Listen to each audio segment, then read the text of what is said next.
I'd like to share something with you I think is appropriate. Patsy, would you do the honors? Okay. The Buck in the Snow by Edna St. Vincent Millay. How strange a thing is death, bringing to his knees, bringing to his antlers the buck in the snow. How strange a thing. Could I see a moment, please? Go on. How strange a thing. A mile away by now. Right, may I help? Miss Gill. Mrs. Gill, yes. I'm Detective Morse, San Diego PD. I just need to talk to you a couple minutes. Well, that when you're through here, I'd like to see my office, please. Have a seat, please. Ma'am, I'm doing some follow-up on the death of Kip Bauschmeyer. I understand you were one of his teachers. Yes. As a matter of fact, I would have had him this period for junior English. You ever been to his house? The night he died? What about before that? You ever visit Kip at home prior to his death? Yes, I have.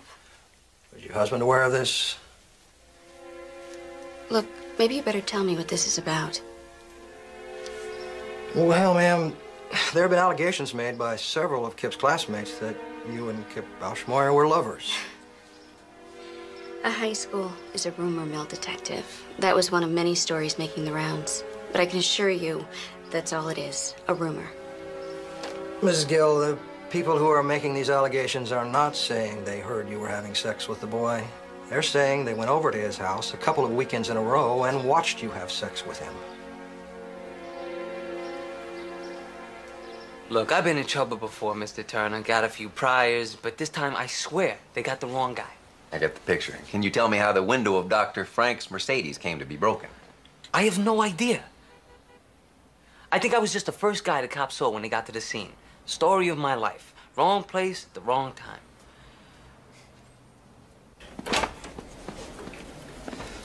I'll call the DA's office, see what they're offering. Well, you got my number, right? I'll be in touch. Everyone's entitled to a defense, Doreen. Oh, I need you to hold down the fort for a couple hours. I'm having my boat painted. I want to be there when they take her out of the water. Wait. Roger Gill just called. He wants some representation for his wife. Who? Honestly, Owen, you really should start reading the paper again.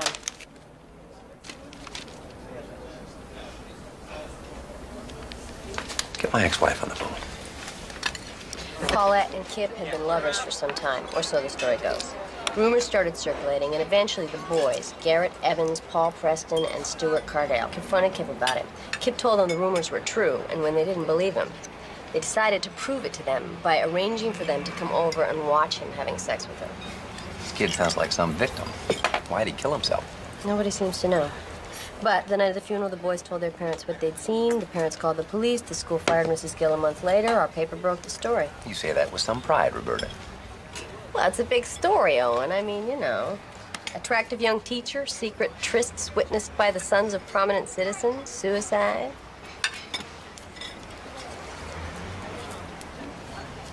Why the sudden interest? Oh, I don't know. I suppose I like a good scandal as much as the next guy. No, you don't. You're her lawyer, aren't you? Well, it's not 100% yet. I'm meeting her and her husband tonight. Well, when they're ready to do an interview, I want to be your first call. I'm not your ex-wife for nothing.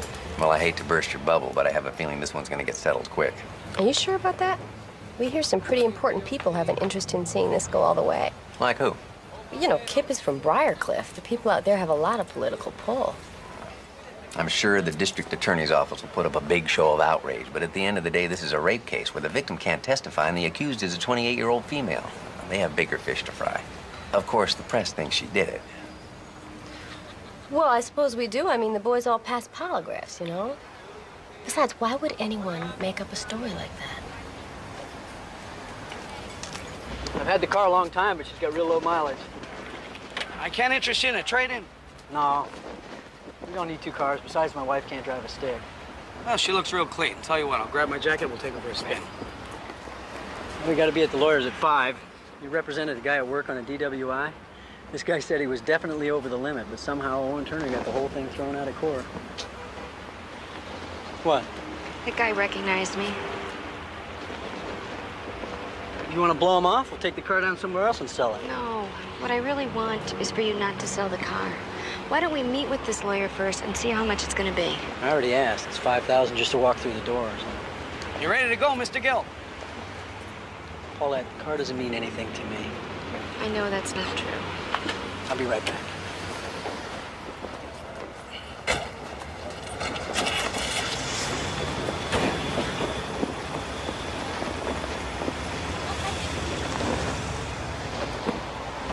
For those of you who have never had class with me before, let me tell you what you can expect.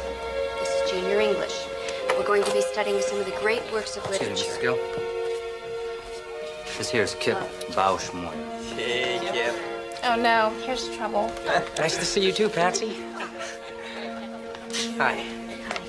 Just go find a seat. Go, now. I think I'm in love. I want to go like those jokes on unemployment, Boschmeyer. If I were you, Mrs. Gill, I'd separate him from his cronies. He's a lot less funny without an audience.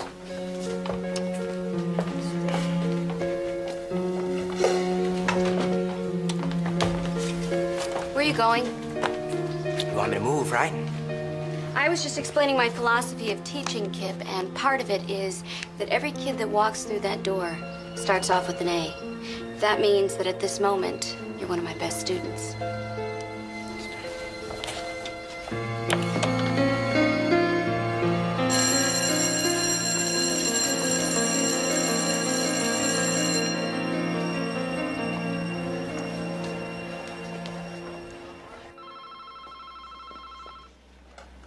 Law offices?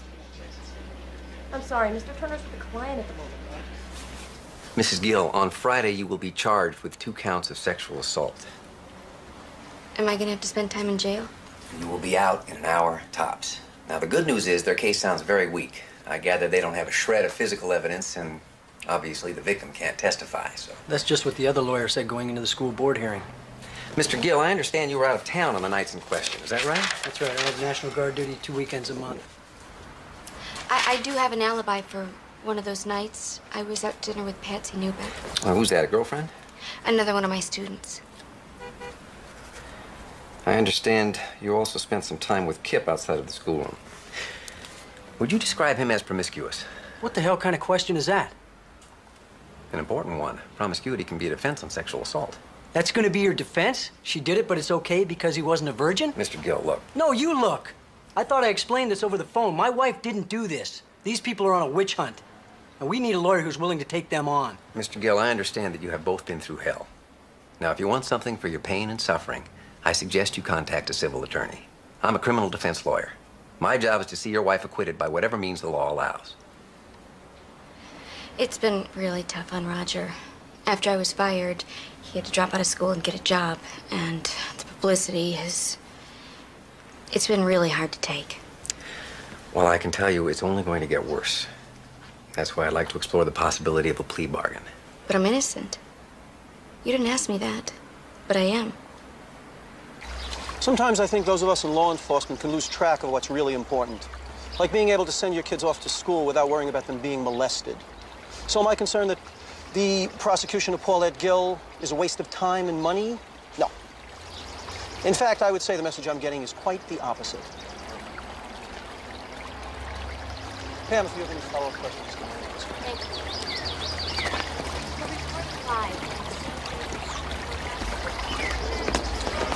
you. Owen, do you know Earl Cleaver? He heads our sex crimes division. By reputation. Your reputation precedes you also, Mr. Turner. Shall we find a room? I understand your office initially declined to press charges? Only because of the difficulties associated with prosecuting without Kip's testimony. Since then, new evidence has surfaced that convinced us that this prosecution was warranted.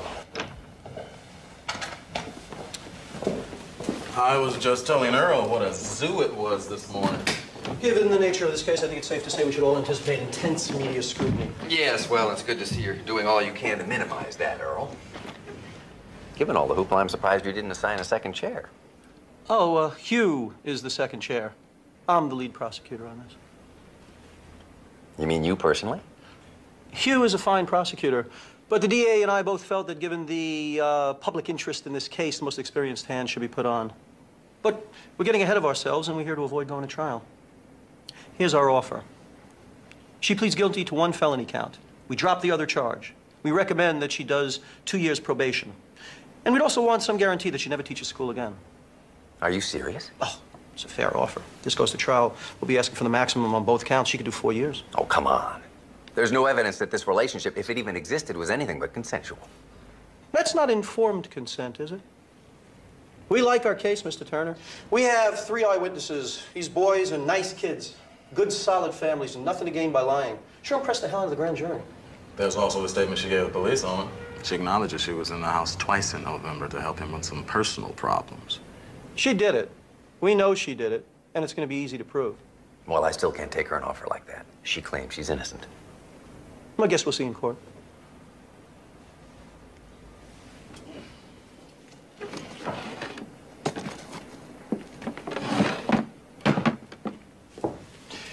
Is he any good? He was outstanding. Hasn't had a lot of trial work, though, lately. Burnt out?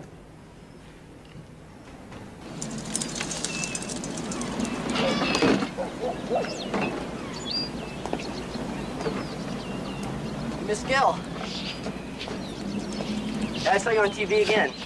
Yeah, I'm getting to be a real celebrity, Danny. I'll tell you, it's not much fun. Well, at least you look good. I mean, that's something, right? What's with the books? Don't tell me you're back in summer school. Afraid so. Y'all know what happens. The weather turns nice, suddenly my grades go south. You know, I was gonna ask you, you think you could help me with my homework again this summer? Oh, gee, Danny, I don't think that's such a hot idea. Danny! Oh, hell. Get in the house. All I was doing was now. talking to Get in the her. house. Don't talk back to me. I will deal with you later. I told you to leave him alone. He talked to me first. I don't care if he did talk to you. Nothing said you got to answer. This is my What the hell's child. going on? It's okay, Roger. Your wife was talking to my boy. I told her last time I would call the police, and I will. Well, maybe what your boy needs is a Roger, leash. that's not necessary. Look, you're on my property, lady. Now get the hell off before I call the cops. You know something? I cannot wait until they lock you up. People like you do not belong in decent company. Roger. You, get in the house. I wish you wouldn't get into it with her, Roger. You know what she's like. Anyway, I'm glad you're home. I'm dying to call Owen.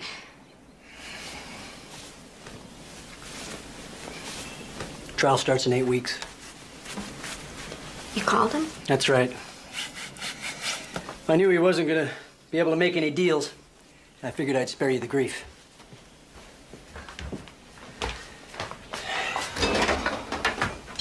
I don't want to be spared, all right? Roger, I'm the one who's going on trial. You sure seem relaxed about it. What is that supposed to mean? Well, you're talking to Danny again. Despite what his mother told you, despite what I told you, you're talking to him again. Well, he initiated it. The law says he can't initiate anything, Paulette. The law says that you're the adult. Whatever happens is your fault. I'm not going to stop being a human being because of what somebody might think. All right, have it your way, Paulette. Just remember those people whose opinions you're so blithely dismissing?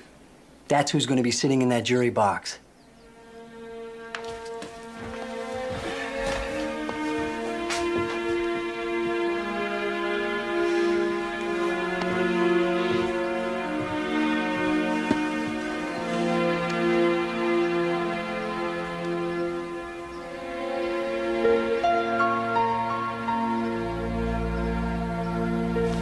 I hope your coach isn't going to give you grief about missing football practice. He doesn't have much choice. If I don't get my grades up, I won't be on the team. You know, Kip, you have a real flair for language. Your spelling, however.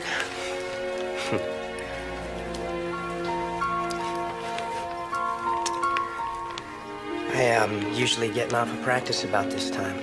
Noticed you're always still here. A lot of kids need extra help this term. Your husband doesn't mind?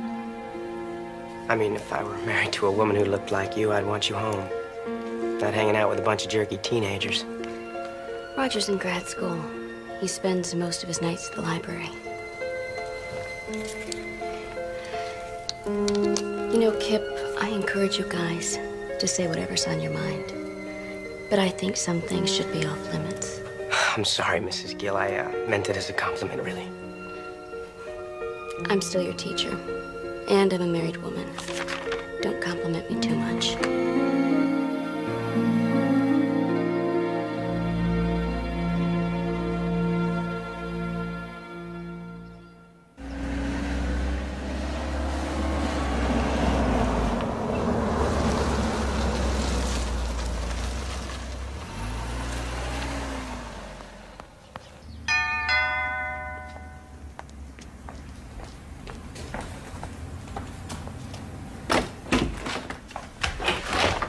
Hi, Miss Newbeck, Patsy Newbeck? Yeah? My name is Fred Cobb. I'm an investigator working for Paulette Gill. I was wondering if I might ask you a few questions. Mrs. Gill was telling me that you and she had dinner on November 17th last year. We had dinner together lots of nights. There's not one that really sticks out. Sorry. Miss Newbeck, Mrs. Gill also told me that when she was fired, you went to the school principal and told him that these boys had to be lying. You think we could talk a little bit about that? All right. Come in for a moment. Thank you. Maria, por favor. Look, it's true that I went to the principal, but just to say that I didn't believe these guys. I never said that I had any first-hand information about what they might or might not have seen. But you did have dinner with her on one of the nights in question? I might have. I just don't remember. I'm sorry, Mr. Cobb. I don't think I'm going to be of much help. What's going on here? Who are you? Fred Cobb. Mr. Newbeck, is it? He's a private investigator for Paulette, Daddy. I think you'd better go. You have no business sneaking around the neighborhood trying to catch people off guard. But I invited him in. Stay out of this. My attorney is Buddy Reston of Reston and Myers. Yeah, write that down. You have any more questions for my daughter, you give him a call. Oh, and thanks for your time, Miss Newbeck.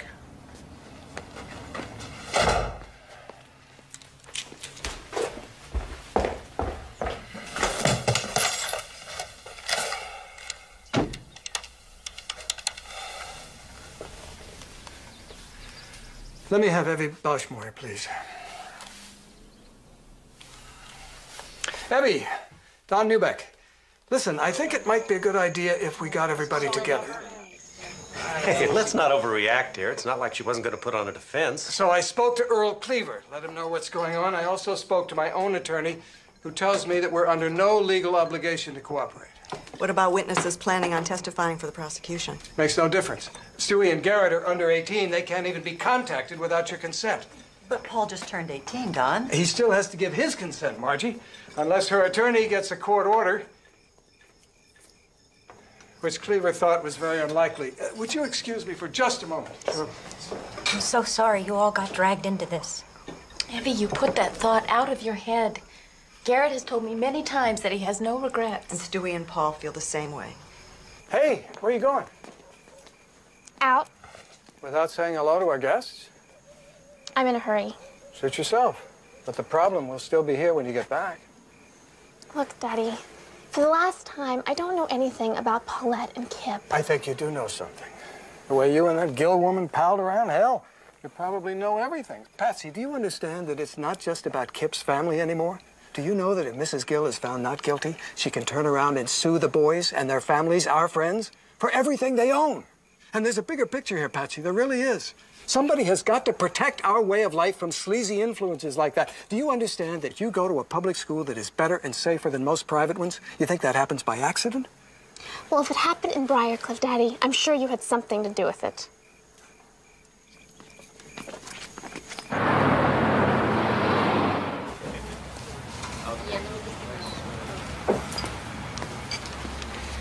Owen? Hey, Fredo. How'd it go this week? Same as last. Must have talked to about 24 kids, some of the teachers, too. Nobody knows anything. Did you get through the DA's file yet? Almost. And I'll tell you, they're not having the same trouble we are. I've defended murderers who didn't have this many people saying bad things about them. Mrs. Gill frequently wore tight-fitting sweaters to school where you could see her nipples. Mrs. Gill had parties for students in her home where she served margaritas. Mrs. Gill gave Kip VD. Roger Gill told me this thing was shaping up as a real witch hunt. So what now? Once you get past all the hearsay and innuendo, Cleaver's whole case really comes down to the testimony of these boys. I think our defense has to be that they are just flat out lying. Well, what's their motive? Well, the friend had just killed himself. Somebody had to take the heat, right? These boys are real Eagle Scouts, though. Even if they were looking for a scapegoat, it's hard to believe they'd commit perjury to do it. Kip died on Thursday. His funeral was on Monday. That gave him 3 days to cook this thing up. From now on, I want you to see what you can find out about where they were that weekend. I'll do my best. I haven't seen you this worked up in quite a while, Owen. You know, I don't mind a fair fight, but these rich folks are ganging up on our client, Fred. That irritates me. They may be ganging up on her, but that doesn't make her innocent. You have doubts about that? She seems like a real nice lady. On the other hand, it's been my experience that there's usually at least a little fire at the center of this much smoke. I don't want you to be concerned about this lack of cooperation. It's not unusual. And Cobb will keep talking to kids right through the trial. Well, what about Patsy? She wasn't too helpful. But calling her presented certain problems anyway. Like what? She's not a perfect alibi. You could have had dinner with Patsy and then gone over to Kip's. And I think we want to soft pedal your extracurricular relationship with these kids as much as possible. Now, a number of people have commented on Kip's flirtatiousness with you. I'd like to know a little more about that. It was strictly a teasing kind of thing. For example, there was one day last term. We hadn't really spent much time together, so you can imagine my surprise when he blurts out, I would kill the guy who would make love to you. "What is that supposed to mean?" That's my new pickup line, Mrs. Gill. What do you think? I think a girl your age would probably prefer a less direct approach. Guess I'll have to keep practicing. Yeah.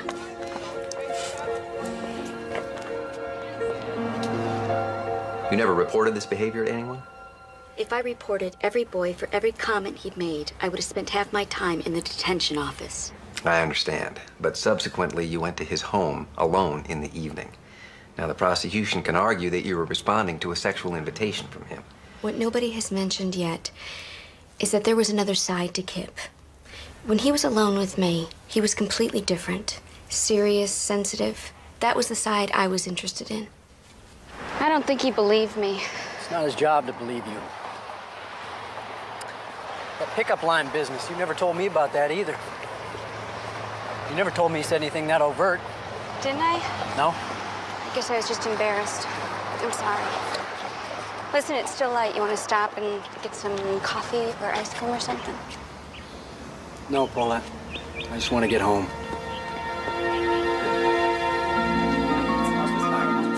This is Jake McGee here at the San Diego County Courthouse, where the crowd is building on this the first day of Paulette Gill's sex trial. The doors of the courthouse will soon be opening. This is Mary Kay Andrade reporting live from the San Diego County Courthouse. This is Joe Friedman. Okay, here's a sound check, On really. this, the first day of the sensational Paulette Gill sexual assault trial.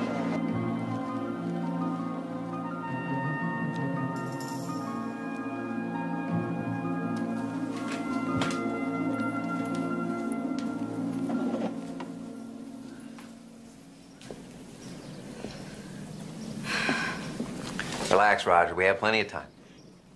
I'm gonna wait outside.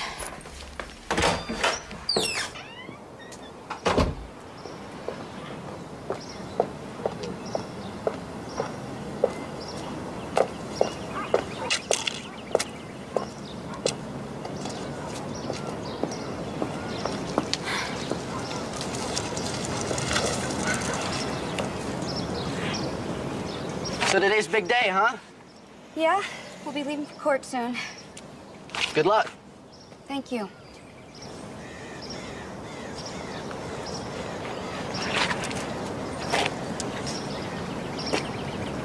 So how's school? Well, actually, I'm running for student council. Can you believe it? Danny, that's wonderful. Yeah. I mean, it's just for class rep, but, actually, I gotta give a speech this afternoon. I had to come up with a platform and everything. You wanna take a look at it? Oh. Now's not really a good time. Besides, your mom would kill me. She already left for work. Please, Miss Gill? It'll only take a second.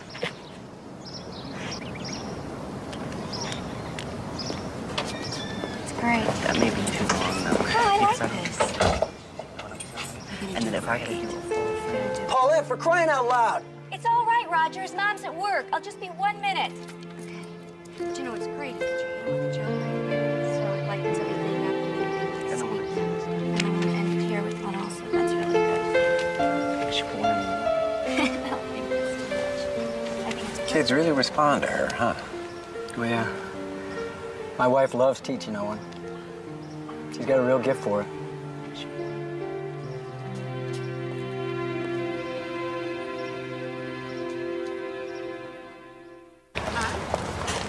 There they are!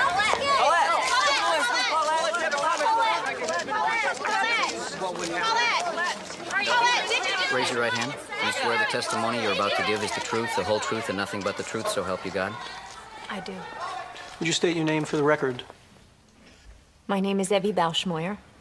I live on Bridle Ridge Road with my husband Wayne and my daughter Tracy. My son Kip also lived there with us. Mrs. Bauschmoyer, I know this is painful, but would you describe how you first learned that Kip had killed himself? I'd picked my daughter Tracy up from school. I had just finished grocery shopping.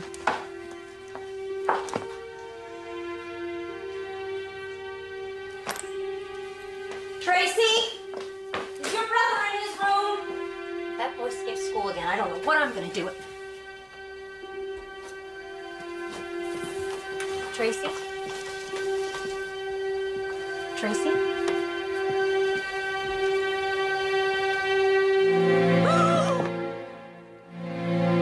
Mommy, what's happened to Kip?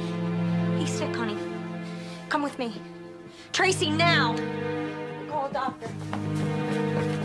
I called my office. I asked them to notify the authorities. I needed to deal with my daughter right then. And then I phoned my husband. Shortly after this, people began to arrive? Yes.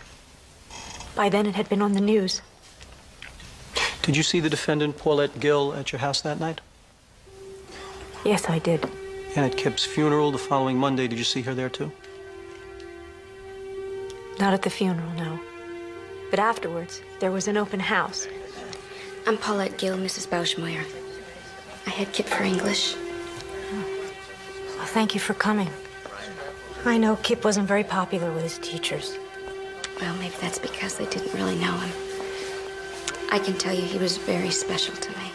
She told you he was very special to her? That's what she said. No further questions.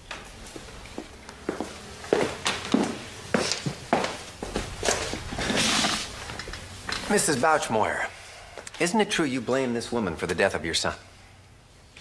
I wouldn't say that, no. Naturally, we wonder what influence she may have had.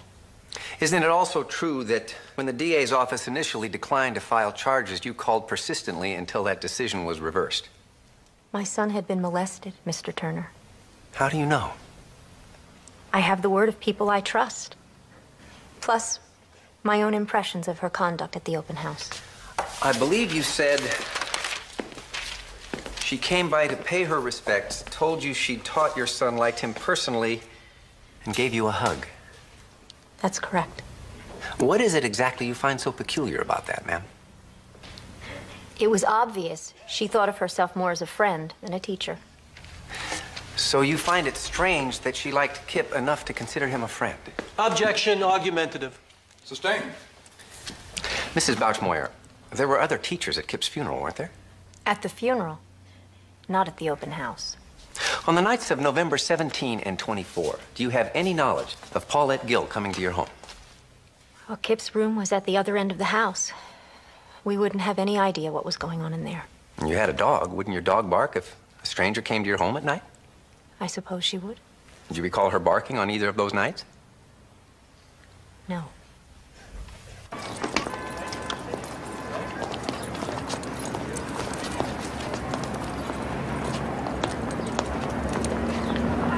You think they'd at least send someone out to let us know what's going on, you know? I don't know how you guys can all be so casual about this. Paul, come on, all right? We're all in the same boat. Yeah. You know, it's starting to sound like you're sorry you're even here. I'm not saying that. Just real stressed out by all this, you know? Okay. Look, let's just not forget why we're here, all right? Yeah, we're here for him, man. That's right. We're here for Kip.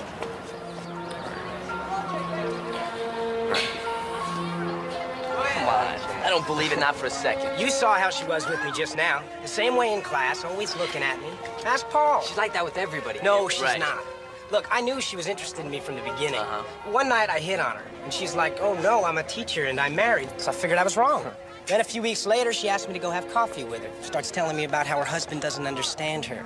That was a month ago, boys. I've been having her ever since. Come on. Look, I know it's hard to believe, Well, but it's impossible to believe. Wait a minute. Wait a minute.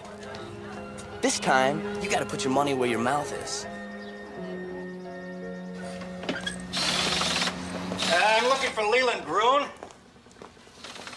Yeah, who are you? Name's Fred Cobb. I'm a private investigator working on the Paulette Gill case. You Mr. Gruen? Yeah, that's me, but I don't know what I could tell you because I only went to school there for about a year. Okay, thanks. Say, how'd you happen to come talk to me? Mrs. Gill gave me a list of students she thought might have something good to say about her. Mrs. Gill was all right to me. She tried to get me to stay in school. I wouldn't want to testify or anything.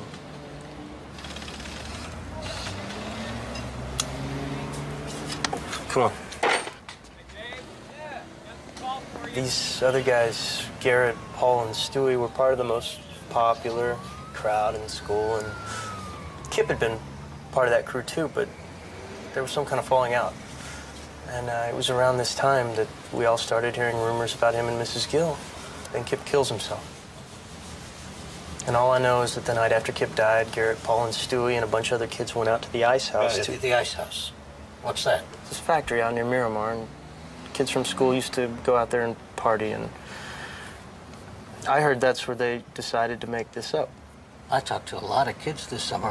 Why haven't I heard about this before? Well, I know I wasn't in any rush to come forward. Personally, I don't care what people think, but my parents had just joined a country club. Wait a minute. Are you saying you felt that you were discouraged from coming forward? You guys really are in the dark about this, aren't you? Kip's family and the families of the other three, they've had their own investigation going on since last year. And in Briarcliff, the word's out. You're either with them or against them. I honestly don't see any grounds for delay, Mr. Turner. Your Honor, I now have reason to believe that much of this new evidence that Mr. Cleaver claimed as his reason for filing charges comes from a group of citizens who have a vested interest in the outcome of this case. As I understand it, all those people are doing are trying to protect themselves from any possible civil action from Mrs. Gill. There's nothing illegal about that. And I hardly think the existence of this one boy proves widespread coercion, Mr. Turner. Your Honor, this one boy's statement alone raises questions about the credibility of the rest of the boys who are going to be testifying here.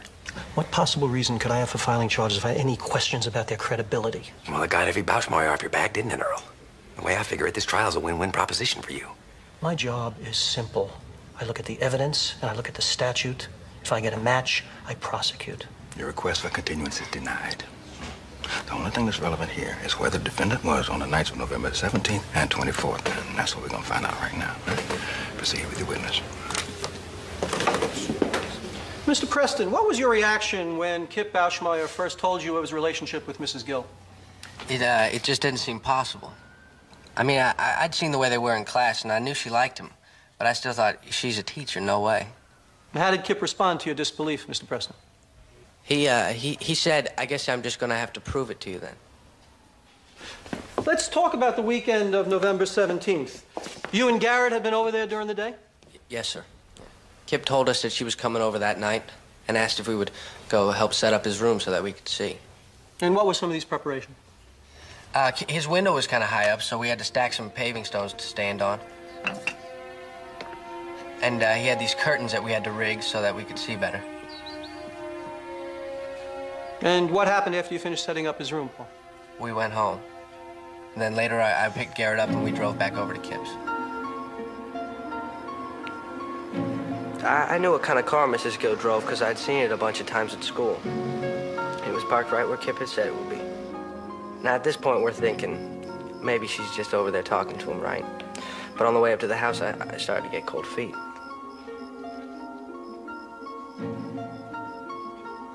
I said I didn't want to go, so Garrett went first.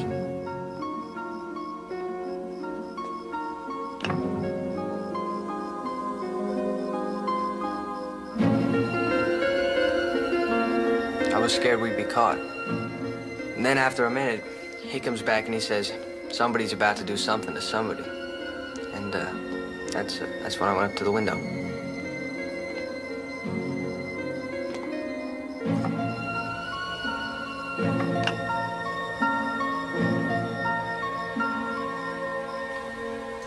When you first looked through the window, what did you observe, Paul? Exactly. I saw my best friend, Kip Bauschmoyer, and my teacher, Mrs. Gill, having sex.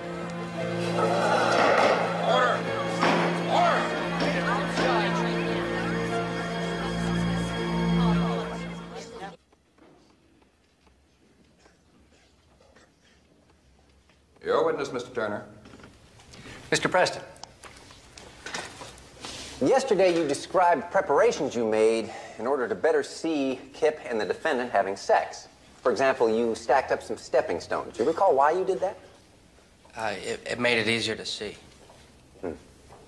Your Honor, may I? Would you step over here, please?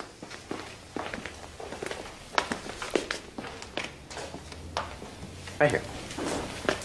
Now, I want you to imagine that the jury box is Kip's bed. Earlier, some photos were introduced indicating that the bedroom window is 5 feet from the base of the house. How tall are you, Paul? I'm 5'10". 5'10". Now, I want you to look at the jury while I measure out 5 feet.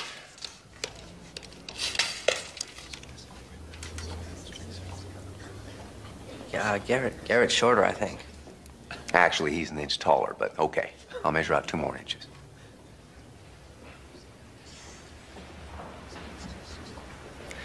I'd like the record to reflect that I measured out 5 feet 2 inches, and yet Mr. Preston can still see the jury easily over the top. Can't you? Yes, sir. Thank you. You can sit back down.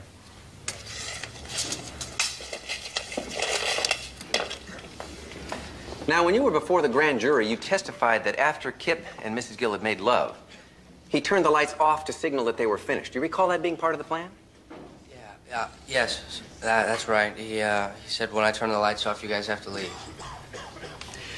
So what you're saying is they made love with the lights on, and then when they were ready to go, he turned the lights off and they got dressed in the dark.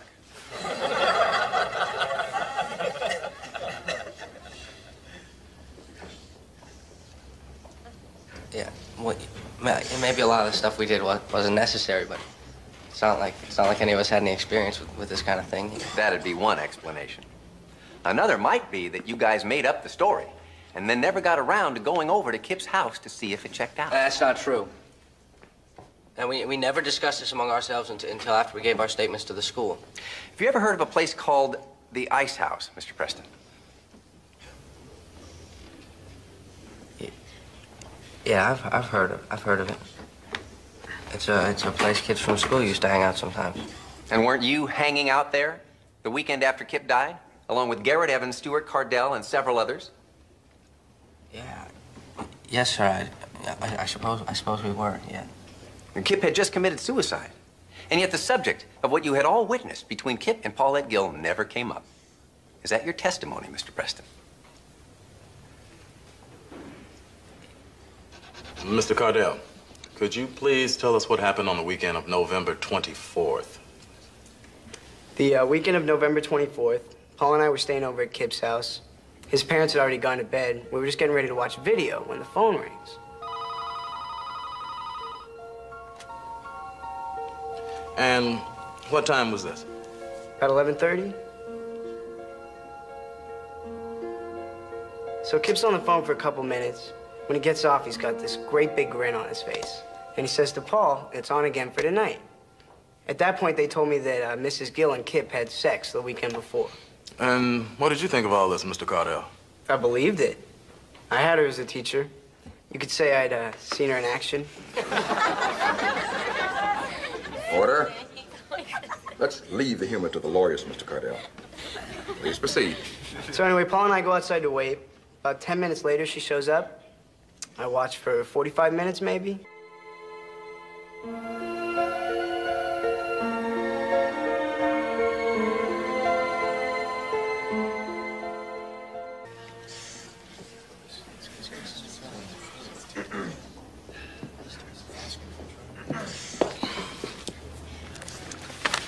Now, how was Mrs. Gill as a teacher? She was okay. She actually went out of her way to give you a lot of extra help, didn't she? Yeah. Did she ever make any sexual overtures to you? No. So when you say that her actions contributed to your conclusion that Kip and Paul were telling the truth, what are you talking about? It was just a feeling I got. After Mrs. Gill left, did you guys talk about what had just happened? You know, I don't think we ever really talked about it until after we gave our statements to the school. You mean even at Kip's funeral? And when you were all together the night he died, you didn't talk about it? I don't believe so. What about when you were all out at the ice house, Mr. Cardell? No. But you were out at the ice house together, weren't you? Just killing us with this ice house business. Yeah, we were there. No further questions. Let's hold Garrett back for now. I want to interview him again. I want you to call Don Newbeck, tell him it's time to fish or cut bait. Got it. Any redirect, Mr. Cleaver? Sorry, Your Honor. In view of the hour, Your Honor, the state requests a recess until tomorrow.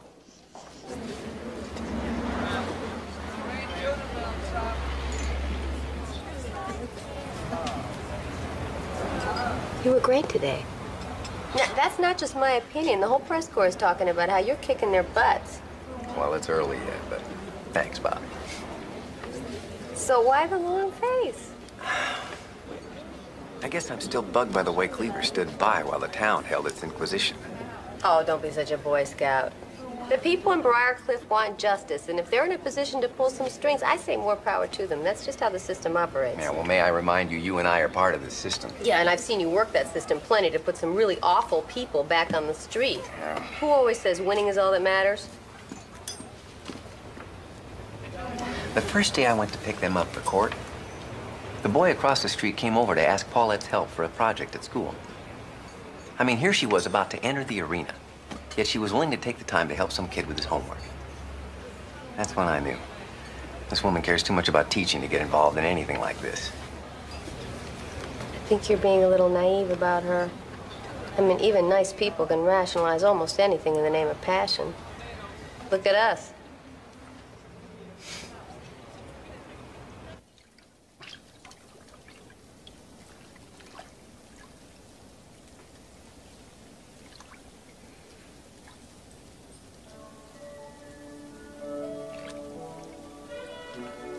Roger?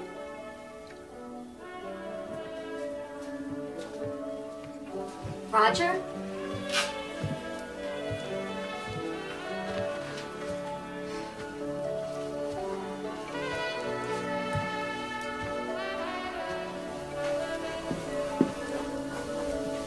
You know, it occurred to me I haven't cooked for you in ages, so I decided to whip up a special batch of my stir fry. Come here. This is really sweet of you. You like it? Sit. Thank you. Let's go in. Would you like some champagne, my dear, huh?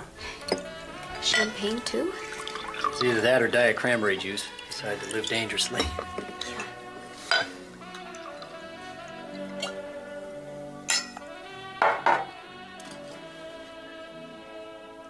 I really appreciate the thought. But I don't think I could get down a bite of food. Well, maybe what you need is to work up a little appetite. Huh? Come here.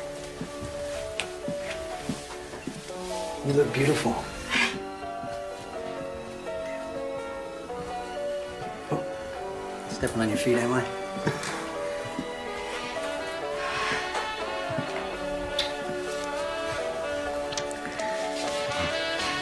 I don't feel very attractive right now.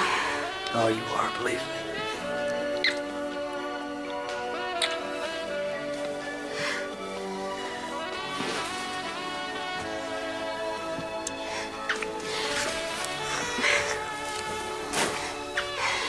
It's okay.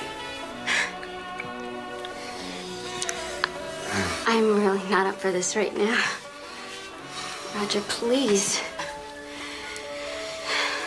Please be patient with me.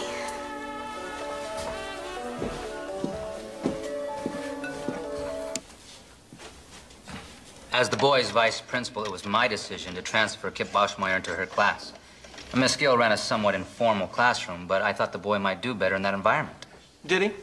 At first he did. But then I kept hearing that she was keeping him after class a couple times every week. Objection. Your Honor, this is blatantly misleading. There is no offer of proof that anything but studying went on at these after-school sessions. Let me see you two lawyers up here right now.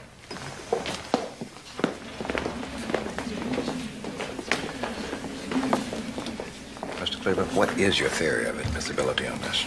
Given her informal manner and her willingness to meet with him one-on-one, Kip no doubt saw these after-school sessions as an open invitation. To do what? Study? I'm going to sustain the objection.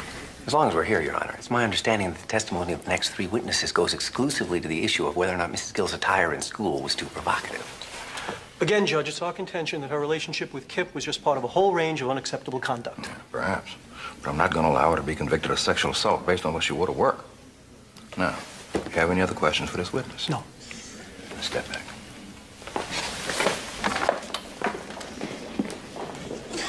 Mr. Garcia, you're excused. Thank you. You have any other witnesses you can call at this time? We do, Your Honor. She's not on our list, having only recently come forward, but she is in the building and ready to testify. Call your witness, Mr. Cleaver. The state calls Patricia Newbeck.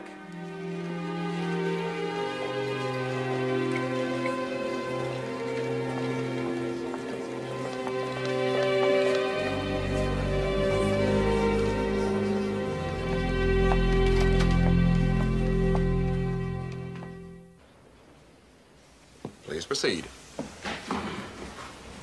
Miss Newbeck, your relationship with the defendant was more than the usual teacher-student relationship, wasn't it? We were also close friends, yeah. How did your friendship come about? At first, it was based on my schoolwork. And then as we discovered we had mutual interests, we started hanging out together outside of school.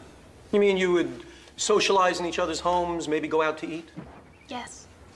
I'd like to call your attention to the night of November 17th, 1992. Do you recall where you were between 9 and 11 that night? Paulette and I had dinner at Joy Garden. It's a Chinese restaurant near school. Do you recall the conversation? Yes, I do. You asked my opinion, Patsy, and I'm telling you, I don't think you should be giving Bobby that kind of commitment. We really love each other. Why is it so hard for everybody to understand? I understand. I was in college. I was dating Roger. I was in love. And now here it is a few years later. And people don't always evolve in the same direction. God, Paulette, you and Roger aren't having problems, are you? I love Roger, but I don't think either of us really... She went on to say that since Roger had started grad school, he had gotten totally caught up in his work. She said he was distracted and losing interest in her. And had another complication in the Gill marriage developed at this time? Yes. Paulette told me she might be falling in love with Kip Bauschmeyer. Did she say what those feelings were based on? Kip was crazy about her. He was always interested in everything she had to say. Was it your impression that those feelings had been acted upon? That's how the subject came up. Paulette had a date with Kip that night, and she wanted me to cover for her. If my teacher looked like that, I probably would have killed myself, too. Hey, you know what she said when they caught her? No, what's that? Just cramming for an exam. What are you, crazy? Just two more questions. Would you say you were also close friends with Garrett Evans, Stuart Cardell, or Paul Preston? No, I'm not friends with their group at all. Have you ever been to the Ice House? I don't even know where that is. Thank you. No further questions. Miss Newbeck, you knew Kip Bauschmeyer pretty well, didn't you? Our families were close, yes. Initially, you were one of Mrs. Gill's strongest supporters. You told the school principal, your parents, anyone who would listen, that you thought Paulette Gill was not guilty of these charges. That's true. What prompted you to change your story? Paulette and I were friends, but I felt that what she had done was wrong, so I decided I couldn't support her anymore. When was that? I don't remember exactly. Miss Newbeck, this is a statement you made to the district attorney's office in April of this year. Do you recognize it?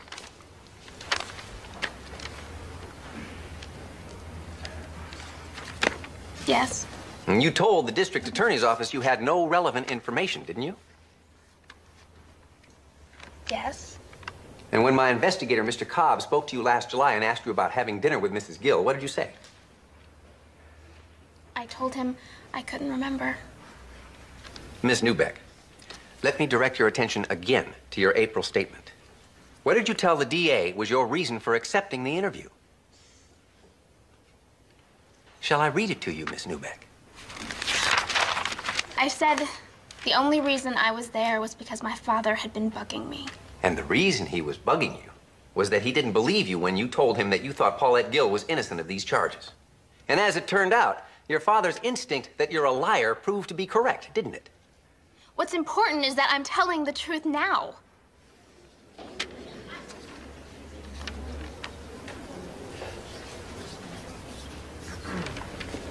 No further questions.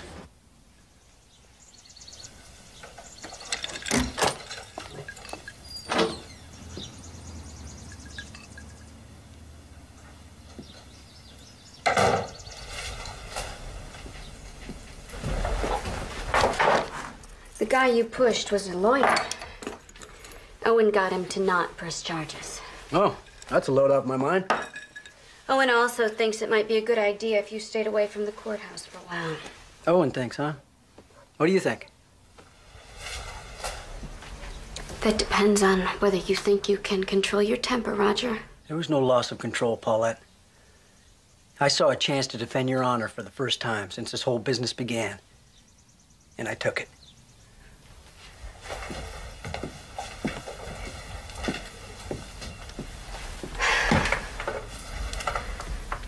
If you'd like to listen, I'd like to try to explain about Patsy. Did you discuss our problems with her or not? She took things I said at different times out of context. What context could there possibly be for talking to this girl about our marriage? You know, I never liked the way you were with those kids. How accessible you made yourself. But I didn't say anything because I figured that was your call. And because I never dreamed that what you were sharing were intimate details of our family life, Paulette. When kids come to you, asking advice and sharing their secrets, you find yourself responding in kind. Is that such a crime? That depends on how far it went, I guess, huh? Are you asking if it's all true? No, but when they say you didn't keep your distance, they're not wrong, are they? You did cross over the line, and you brought this down on us as surely as if you had slept with him. Maybe it's not such a bad idea if you did stay away from court. Well, I wish I didn't have to go to court, believe me. Our friends in the press, they'd have a field day. I don't care much about appearances right now. Well, I do. I'm not going to give those bastards any satisfaction. Let me spell it out for you. I don't want you there anymore. If that's the only reason you have for coming.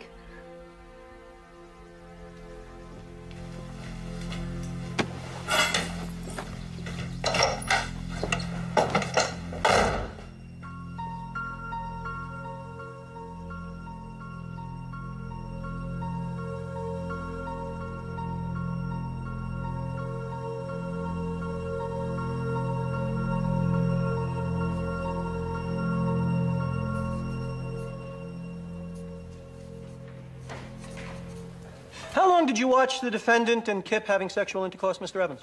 About a half hour, of which I was at the window maybe 10 minutes altogether.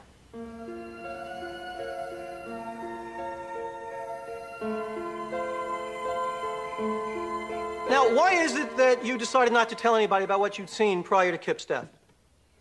Oh, Kip asked us not to. He was worried about getting Mrs. Gill in trouble. And I think also we felt a little ashamed. Now, this place, the Ice House, you and your friends did go out there. Yes, sir, the night after he died. Did you and Stuart Cardell and Paul Preston conspire to make up this story at the Ice House, Mr. Evans?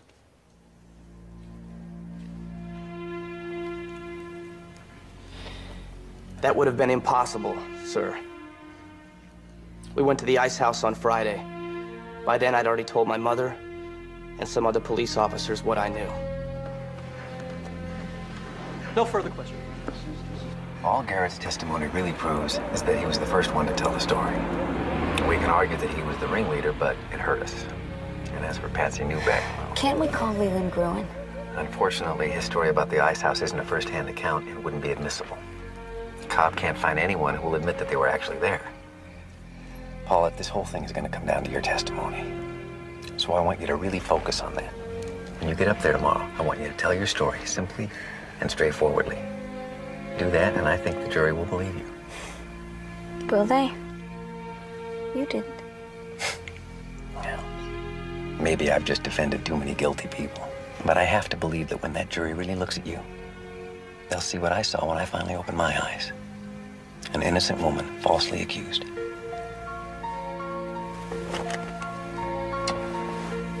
Good night, Owen.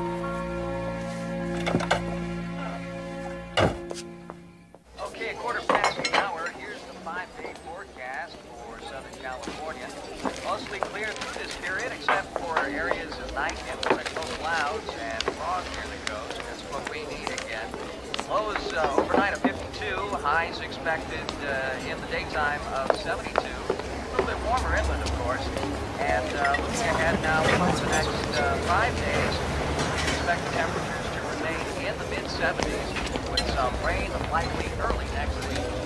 We'll be right back after this message.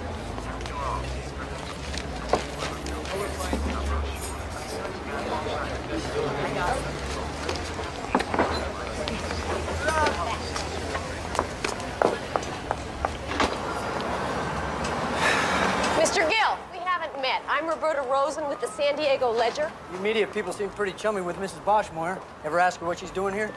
Witnesses aren't allowed in the courtroom, but she comes to the courthouse every day. Ever ask yourself what it means? I think it helps her cope with the loss of her son. I came out here to give you equal time. Yeah, well, our lawyer advised us not to speak with the press. Then you can't complain about the kind of press you're getting, can you? And that's it, huh? You think saying that absolves you of responsibility? You think there's some questions we ought to be asking? How about asking what I'm doing here? Why would I possibly stick by Paulette if there was any truth to these charges? Well, you haven't been sticking by her lately, have you? Your attorney told us you came down with the flu. You seem pretty healthy to me. You know, maybe I haven't handled myself as well as I could have. But I'm not a public figure. I'm just a guy that sells computers. And my wife is a woman whose only plan in life was to get married and raise a family and teach school. Before you make any judgments about us, why don't you ask yourself what your life would look like if it was put under a microscope? I love my wife, Miss Rosie. Excuse me.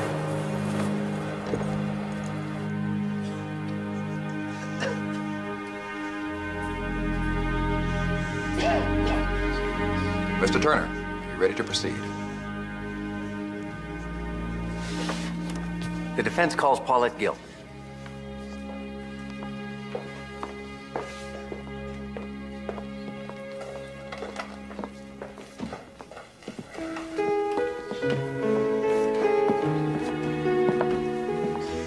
Raise your right hand.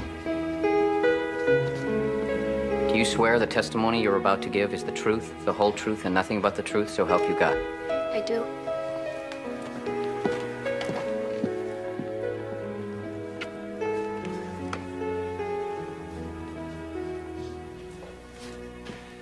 Mrs. Gill, why did you decide to become a teacher? I'd always admired my own teachers, and I liked working with kids. And how long had you been at Briarcliff High School when you met Kip Bouchmoyer? About 2 years.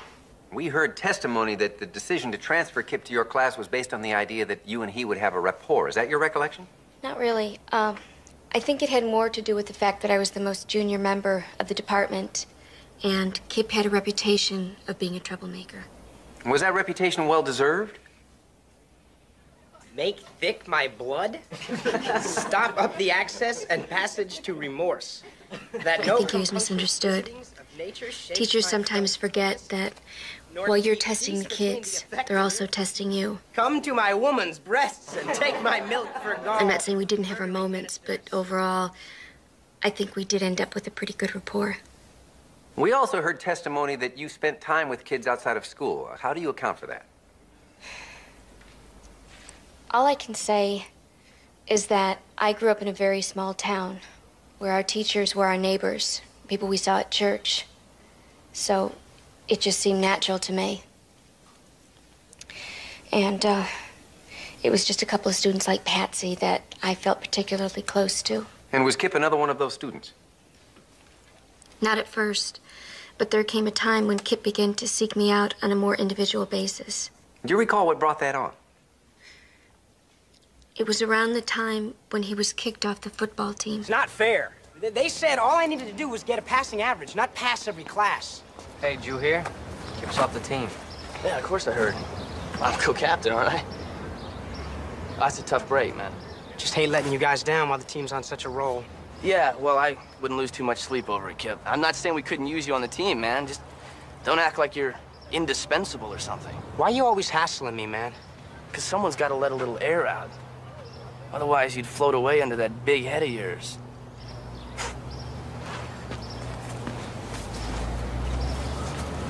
Guys, let's go. Blim said he'd give us a ride.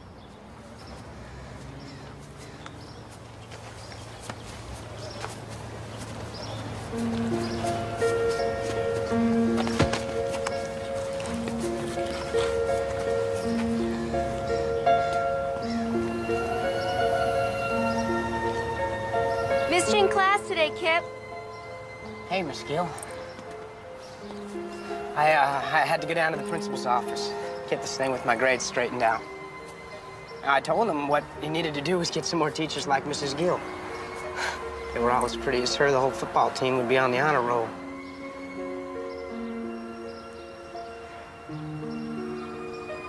What are you doing right now? And when we were all little, I was the one who could run the fastest or climb the bigger tree. Garrett was just a little squirt, but I always included him. Now it's the other way around. The guy gives me nothing but grief. Well, maybe being co-captain has just gone to his head. No, he's just got it in for me. Stewie and Paul, they go whichever way the wind blows.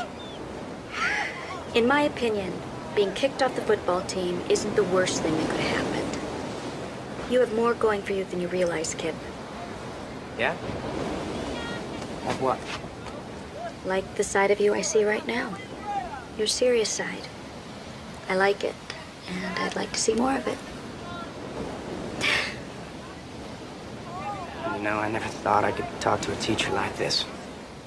After that, he started calling me at home. I hadn't given him my number, but other kids had it, and it was listed. Now, at one point, you did have occasion to go to his home. Would you please tell the jury what prompted that? About a month after we had coffee, Kip called me one evening, very upset. Hello? Mrs. Gill, I need to see you. Kip, what's the matter? Please.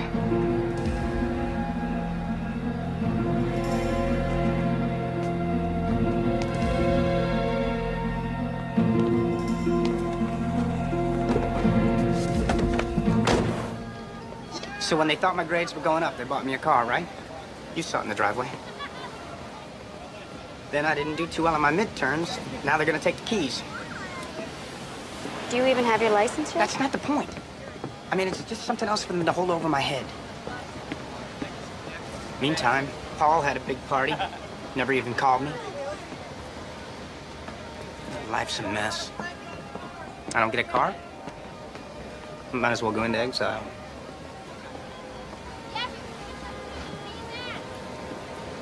I'm adopted. Did I ever tell you that? I am. My older brother got all A's in school. Dad always asking me why I couldn't be more like Michael. Of course, Mike's their natural son. Let's see, that makes me what? The unnatural son? I'm sure your father doesn't feel that way. What about your mom? They just don't get it. Not like you do. You're the only person I can really talk to.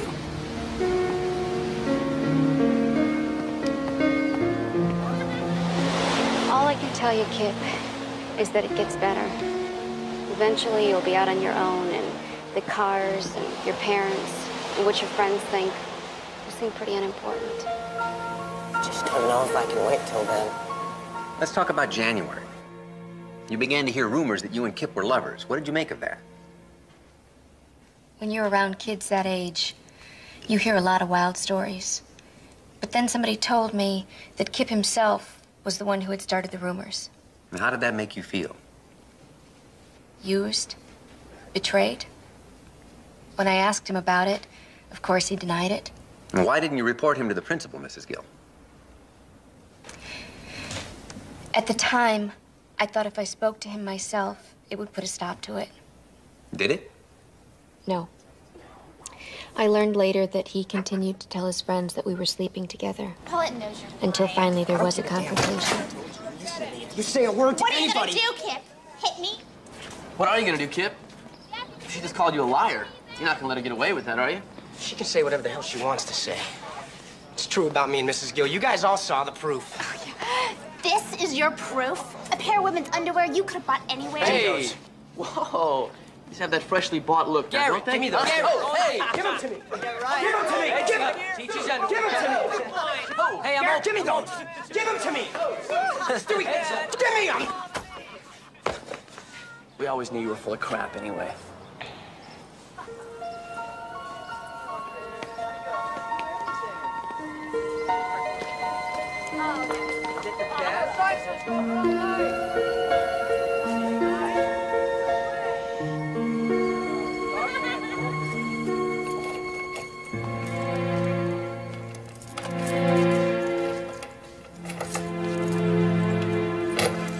What's the matter?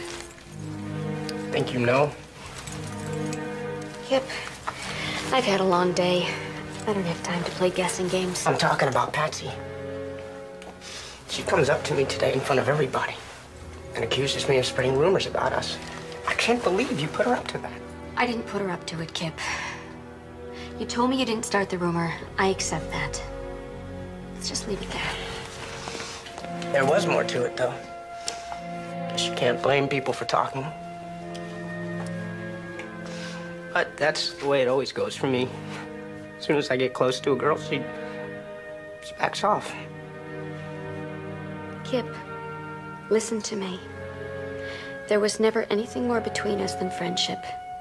And there was never going to be.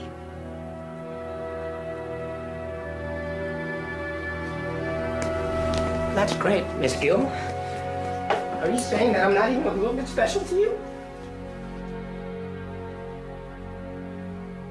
That was the last time that I saw Kip. And 3 days later, he killed himself.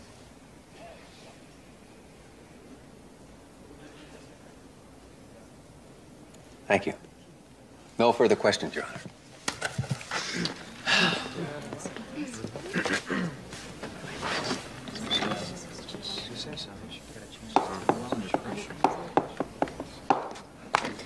So it's your testimony that you never had sexual relations with Kip Bauschmoyer. Yes, it is.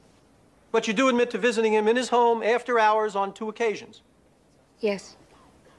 Oh, it's an interesting coincidence, wouldn't you say? These 3 boys say you went over there twice. You say you went over there twice. Can you account for this similarity in both stories? No, I can't. All I can figure is that maybe Kip told them that I had been over there as part of his proof that we were sleeping together. Do you deny having dinner with Patsy Newbeck on November 17th? Not the way she described it. We had dinner, yes. Oh, I see. So once again, only the sex part is a lie. Your Honor, I think we can all do without Mr. Cleaver's sidebar editorializing. I agree. Watch your tone, Mr. Cleaver. Sorry, Your Honor. Mrs. Gill, about these problems you say you were helping Kip with, you have some training that qualifies you to counsel troubled kids? No special training, no. The school has guidance counselors, don't they? Couldn't you have referred Kip to one of them? Or told his parents that he was having difficulty? Some of his problems had to do with his family, Mr. Cleaver. So no, I didn't think that was appropriate. And when you realized Kip was developing romantic feelings for you, you also declined to tell anyone in authority. Was that because you were afraid of being asked what you'd done to lead him on? Perhaps that was part of it? Because you had led him on? Because women get asked that question a lot. Mrs. Gill, let's talk about the second time you went to visit Kip at his home. I noticed you didn't have much to say about that on direct examination. There wasn't much to tell. It was pretty much the same as the first time. He called me. He sounded upset. I picked him up. We drove around. When he calmed down, I brought him home. Mrs. Gill, your own testimony proves this was a far different encounter. Because by then you knew that this young boy was interested in a lot more than hand-holding, didn't you? Yes, I knew he had a crush on me. And yet you went to see him anyway. You, a married woman, a teacher. This student calls you, and you rush right over there. You drop whatever you're doing. Now, would you do that if you didn't have some feeling for him? He sounded like he was in trouble, Mr. Cleaver. No, Mrs. Gill. I submit you went because you cared for him, too.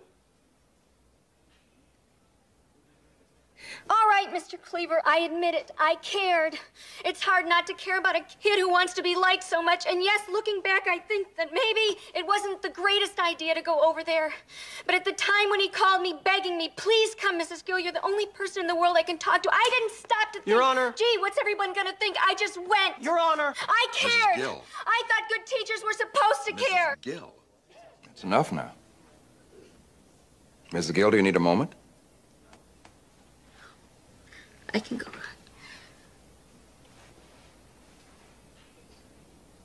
Mr. Cleaver. At this time, I have no further questions.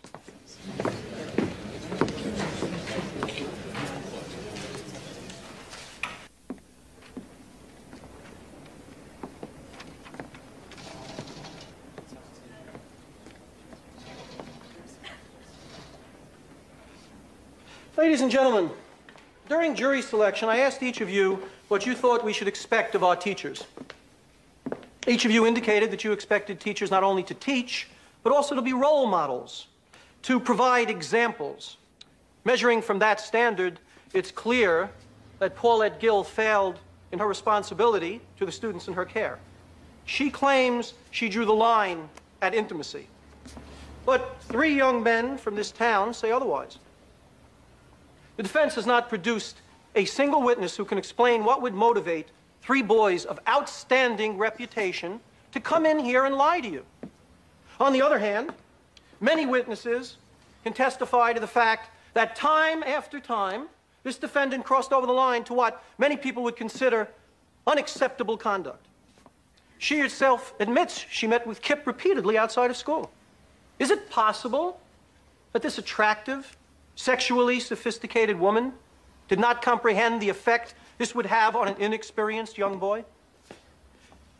Let us send a message that in this town, traditional standards of decency are still the measure of behavior, and that those who don't adhere to those standards will be punished.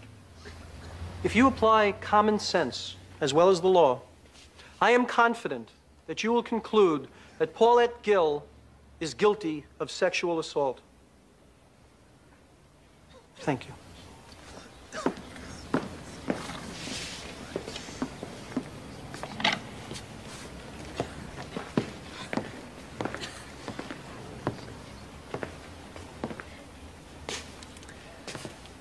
From the beginning, I felt that the most extraordinary thing about this case was that it was being prosecuted at all. She was intimate with him. That's what they say. Maybe Kip and Paulette did have a kind of intimacy, the kind that occurs when one person reaches out to another person and says you're not alone. And the state has suggested that this case represents a sign of the times. I agree. I think that the prosecution of this woman suggests that we have reached an age when simple human kindness is so rare that those who act out of it come under immediate suspicion, particularly by the people who, in this case, were unable to do what Mrs. Gill was able to do, reach this boy. And it is my opinion that they want to blame her for his death because their only alternative is to blame themselves. As to why these young men lied, I can only speculate. Maybe in the wake of Kip's death, they honestly wondered if there wasn't something to his story after all. Maybe they felt guilty. And if the price of easing that guilt was the reputation of this teacher, this outsider, well, so be it. Remember, folks, they could not have foreseen it would come to this. They simply told their parents, who called the police, who informed the school. Somebody tipped the press off, and here we are. deciding the fate of this woman on the basis of this same absurd, childish story. It has come to this because at every step of the way, people who should have known better stood by and did nothing. Well, I submit to you now that it's high time somebody in this case stood up and did the right thing. And I'm sure that you will. Thank you.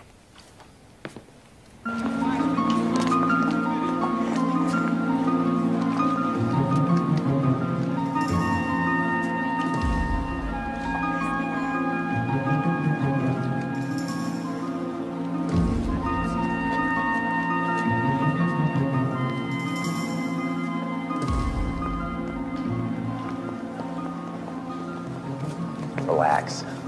They have 2 weeks of testimony to go over. I'll be very surprised if we hear anything before tomorrow. Paulette, I've just been informed by the Bouchmoyers' attorney the Bouchmoyers are filing a civil action against him. On what grounds? I haven't had a chance to go through it. I'm sure they've cooked up some theory of how Paulette deprived them of their son. Paulette, now this is really a nonsense suit. You okay? No, it's not. This thing is never gonna end. It's all right. No, it's not. I love you, Paulette. We'll get through this. I'd just like to say that money is not the issue here. My concern is that this woman not be allowed to teach anywhere else. My son Kip is gone. But what about the other kids that are still out there? What do they have to look up to? What are their teachers representing to them? Mrs. Bouchmoyer, isn't this lawsuit a little inconsistent with your testimony last week when you said that you did not blame Mrs. Gill for Kip's death? Well, since then, new information has come to light. Mrs. Gill's own testimony shows that such an influence existed. Ma'am, are you just looking for a scapegoat? That's not the kind of people we are. Jury's back. Let's go. Hurry up, go back. Hurry up, let's go. Michael, come on, let's get it going, guys. All rise.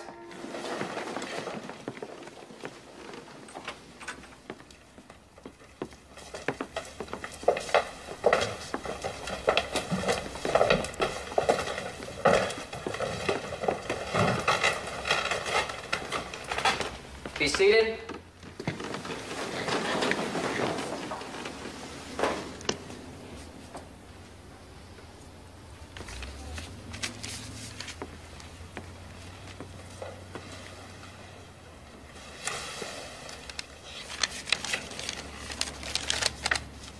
What do you suppose it means, jury only being gone an hour? It means they had their minds made up before they went out.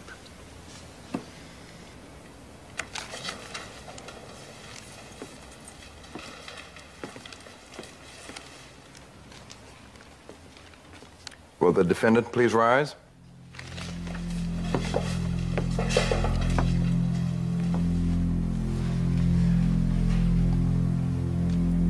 Madam Foreman, have you reached a verdict?